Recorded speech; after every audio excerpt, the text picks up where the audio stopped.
In front of me is Motorola Moto G57 Power, and today I would like to show you how you can turn on or turn off location.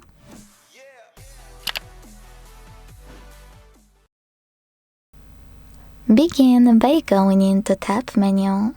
To do that, swipe down from the top right corner of your screen twice.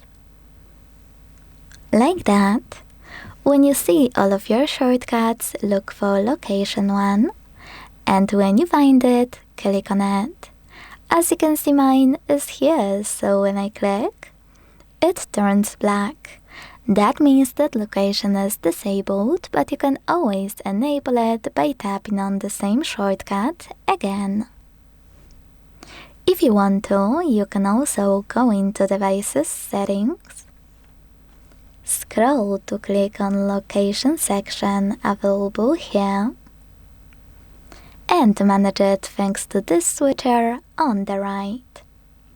Thanks so much for watching. If you enjoyed this video, leave a like, comment and subscribe. Bye!